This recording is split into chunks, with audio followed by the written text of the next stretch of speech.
Good morning बच्चों। मैं doctor ममता। आज मैं सेमेस्टर 4th का चैप्टर आपको पढ़ाने जा रही हूँ, माखनलाल चतुर्वेदी की कविता झरना।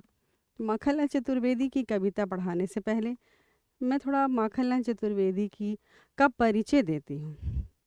माखनलाल चतुर्वेदी को भारतीय आत्मा भी कहा जाता है, जिनका जन्म 4 अप्रैल 1898 में हुआ।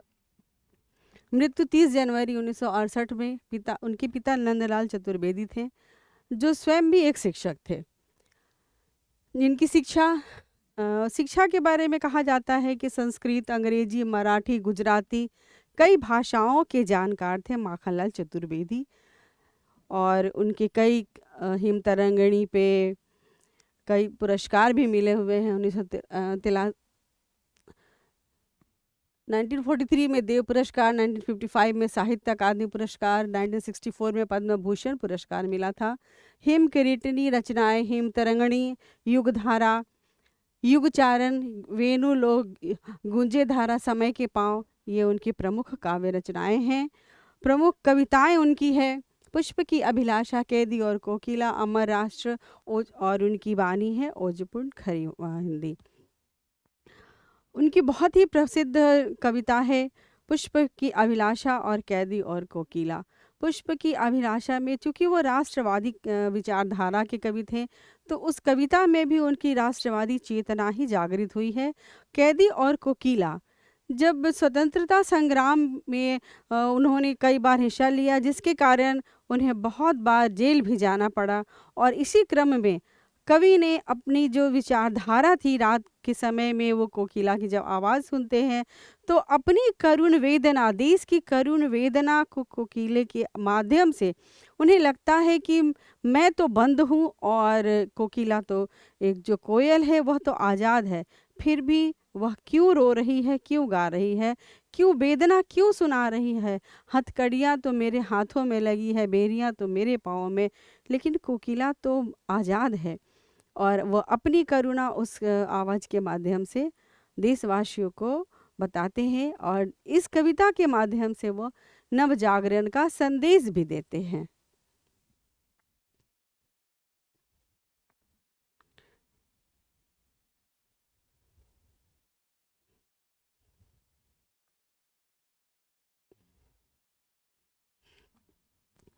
कहते हैं हिंदी साहित्य में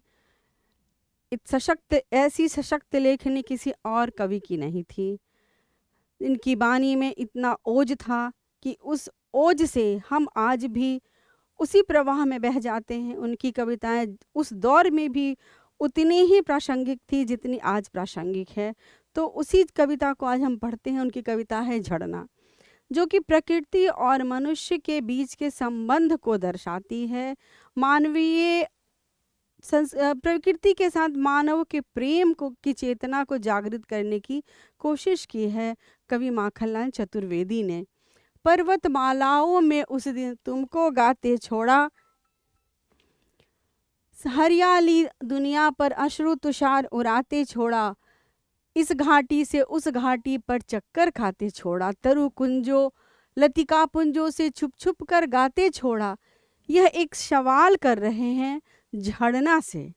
पर्वत से जब झरना का स्रोत निकलता है, एक तेज धाराएं निकलती है, तो उस धारा से वो एक सवाल कर रहे हैं कि इस पर्वतमाला से तो जब तुम वहाँ से निकलते हो तो लगता है एक गीत सा गूंज रहा है, और उस गीत के बारे में कि हरियाली दुनिया पर, फिर भी क्या तुम संदेश देना चाहते हो कि इस हरियाली भरी दुनिया पर मनुष्य ने, मानवीय सत्ता ने क्या अत्याचार किया है, जिसके कारण आज अश्रु निकलते हैं।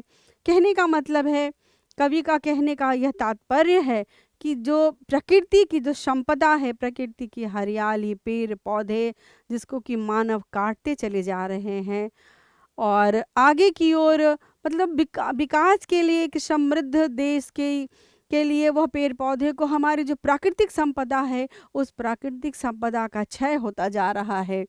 तो इस घाटी से उस घाटी पर चक्कर खाते, क्या तुम इस घाटी से उस घाटी तक चक्कर लगा रहे हो? क्यों? तरु कुंजो, तुम्हारा यह चलना, तुम्हारे सौंदर्य की जो आभा है वह क्या बता रही है।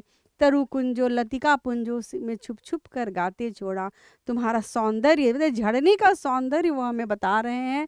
अब झरने के सौंदर्य में है कि जब झरना निकलता है पहाड़ों से, जिस अपने उद्गम स्रोत से जब झरना निकलता है, तो कई तरु कुंजो यानी कि वृक्षों का जो एक समूह है, उस वृक्षों के समूह से तुम निकलते हो, एक घर्षण करते हुए, संघर्ष करते हुए निकलते हो, और ये लतिका पूंजी भी तुम्हें पकड़ती है, रोकती है, फिर भी तुम आगे की ओर बढ़ते रहते। लतिका पुंजी यानी कि जो लताएं होती हैं, वृक्षों की जो कोमल कोमल सी लताएं होती हैं, वह भी लगता है कि लहरों को छूने की कोशिश में लगी हुई हैं। यह क्या है? यह सौंदर्य है, प्रकृति के सौंदर्य का यहाँ विवरण किया गया है, उसकी व्याख्या यहाँ पे की गई है। निर्झरी की गोदी के श्रृंगार दूध की धारा, फेंकते चले जाते हो किस ओर स्वदेश तुम्हारा। निर्झरी की गोदी के, निर्झर यानी कि जहाँ से झरना निकलता है, झरने का जो उद्गम स्थान है, झरने का जो स्रोत है, वहाँ से जब झरना निकलता है तो ऐसा दिखता है मानो दूध की धारा निकल रही हो। और यही कह रहे हैं कवि कि ऐसा लगता है कि दूध की एक बड़ी सी धारा निकल के जा रही है। ये श्रृंगार ही तो है, ये श्रृंगार रस का यहाँ पे आयोजन किया गया है, और फेंकते चले जाते हो तुम। कौन सा संदेश देना चाहते हो? ऐसा करके तुम किस ओर इशारा करना चाहते हो? इस प्रकृति को, इस संसार को कौन सा संदेश तुम देना चाहते हो? लतिकाओं की बाहों में रह रह कर यह गिर जाना, पाषाणों के प्रभुओं में बह बह कर चक्कर खाना। लतिकाओं की बाहों में, झरना जब निकलता है तो झरना निकलने के बाद से, अपने उद्गम स्रोत से जब वह झरना निकलता है तो निकलने के बाद वह कई कई वृक्षों की धाराओं, वृक्षों के बीच से घर्षण करता हुआ, और लताओं ऐसा लगता है लताएं उन्हें पकड़ने की कोशिश करती हैं। उन लताओं के बीच से जब वो निकलता है तो, और पाषाण पत्थरों के बीच से वह रगड़ खाता हुआ, पत्थरों के बीच से वह घर्षण करता हुआ, संघर्ष करता हुआ हमें एक संदेश दे रहा है कि जीवन में सफलता प्राप्त करने के लिए, ऊंचाई तक पहुंचने के लिए अनंत ही संघर्षों का सामना मनुष्य को करना पड़ता है। फिर कोकिल का रूख रख कर कलकल का स्वर मिल जाना, आमों की मंजरियों का तुम अमृत बरसाना। ये जो झरने का स्वर है, झरने का स्वर से वह किस स्वर को मिला रहे हैं? तो कोकिल के, कोयल की मीठी बानी को मिला रहे हैं कि कोई झरने का स्वर। क्या तुम संदेश देना चाहती हो कि तुम्हारा जो यह स्वर है, तुम्हारे जब तुम निकलती हो तेज आवाज में, मधुर ध्वनि को, संसार को मधुरता का संदेश देते हुए, जैसे कोकिल अपनी वाणी से संसार को मधुरता का संदेश देती है, वैसे ही तुम भी अपनी वाणी से, अपने कलकल की आवाज से पूरे संसार को मधुर स्वर से गुंजायमान कर रहे हो। आमों की मंजरियों का, जिस तरह से आमों की मंजरियाँ, जब आम के वृक्ष में मंजरियाँ लग जाती हैं तो उसकी खुशबू से सारा संसार, सारा वातावरण बहुत मोहित हो जाता है, और उससे जो रस निकलता है वह अमृत के समान होता है।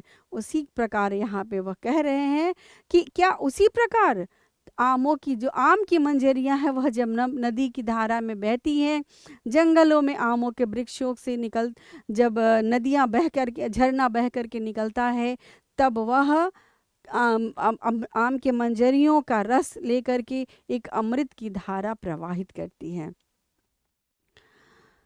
छोटे पौधों से जिस दिन उस लड़ने की सुधी आती, तप की तुषार की बूंदे उस दिन आंखों पर छाती। कई ऐसे जगह आते हैं, कहने का मतलब ये है कि जीवन में बड़े छोटे संघर्ष आते ही रहते हैं।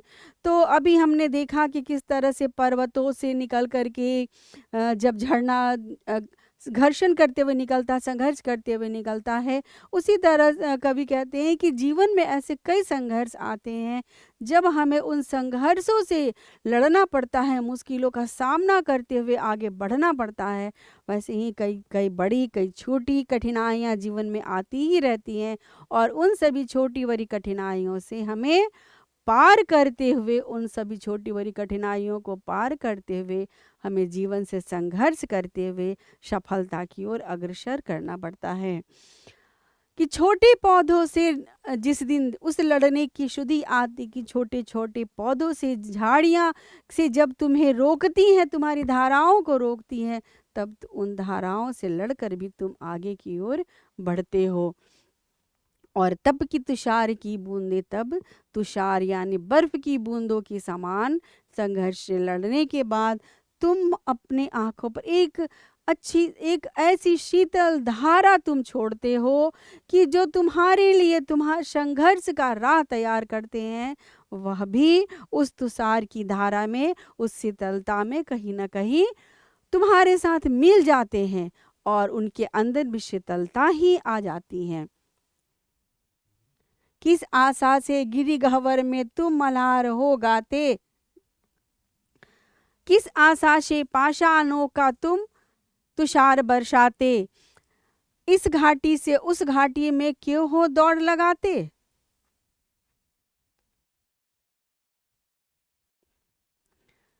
यह पंक्तियां हैं कि किस आशा से, यह एक उम्मीद की किरण की बात की जा रही है कि किसी न किसी उम्मीद से और आशा से जीवन का, मनुष्य जीवन में संघर्ष निरंतर करता ही रहता है। उसी तरह से वह कवि उस झरने से सवाल कर रहे हैं, पूछ रहे हैं कि किस आशा से तुम इस गिरी पर्वतों में, खंडरों में, गुफाओं में तुम मल्हार को गाते हो, तुम निकलते हो इन सब स्थानों से, कभी पर्वत से, कभी कहते खाइयों से, कभी पहाड़ों से गुजरते हुए तुम किस आशा से निकलते हो, किस आशा से तुम मल्हार गाते हो, तुम इस संसार को कौन सा संदेश देना चाहते हो। इस घाटी से उस घाटी में क्यों हो दौड़ लगाते, तुम निरंतर चलते रहते हो। झड़ने का स्वभाव ही है, नदी का स्वभाव होता है, पानी का स्वभाव ही है, जल का स्रोत ही हो, जल का स्वभाव है निरंतर प्रवाहमान होना।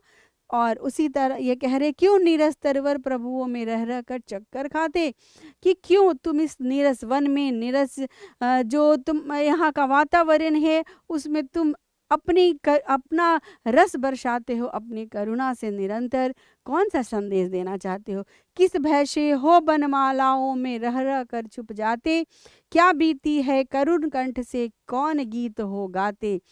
किस भय से, ऐसा लगता है कभी कभी कि तुम कहीं वनमालाओं में, इन वन की पहाड़ियों में छुप जाते हो, और रह रह कर लगता है कि जब झड़ने का यह स्वभाव ही है कि जहाँ से वह उसका उद्गम स्रोत होता है, निकलने के बाद कभी कभी वह उसकी धाराएं जो होती हैं वह किसी पहाड़ों में, कंदरों से गुजरती हुई निकलती हैं। तो ऐसे कई जगह आते हैं जहाँ लगता है कि वह छिप गया है। तो ये कह रहे हैं कि क्यों ऐसा, यहाँ पे कभी यहाँ प्रश्न ये कर रहे हैं कि वह छिप जाना लगता है जैसे कोई भय तो नहीं है, कि इन बनमालाओं में जब तुम छिप जाते हो तो लगता है कि किसी भय से तो तुम आतुर नहीं हो, कि झरना तुम तो नहीं भयभीत होने वाले हो, तुम्हारा तो काम ही है निरंतर प्रवाहमान होना। क्या बीती है करुण कंठ से क्यों कौन गीत हो गाते, जो छिप जाने के बाद जो तुम्हारी आवाज़ आती है तो ऐसा लगता है कि तुम करुण कंठ से कोई अपनी आप बीती बताना चाहते हो, कुछ समझाना चाहते हो, कुछ बताना चाह रहे हो।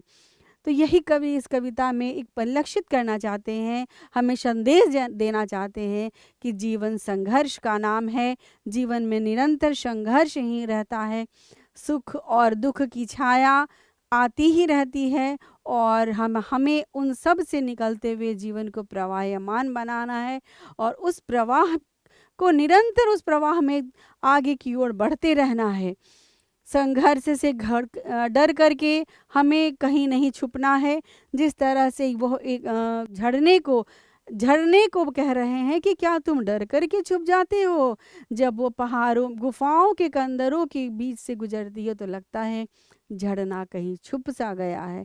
तो यह संदेश दे रहे हैं कि विपरीत परिस्थिति में कभी डरना नहीं है।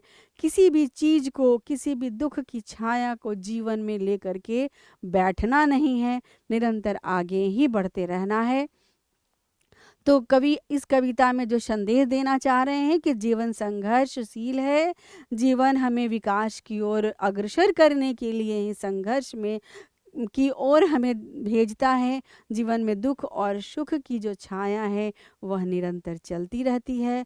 तो इन सभी से हमें निरंतर प्रवाहमान होकर के निकलना है। Thank you. अब सब मैं अगली क्लास में आपको मखनलाल चतुर्वेदी की अगली कविता बताऊंगी। धन्यवाद।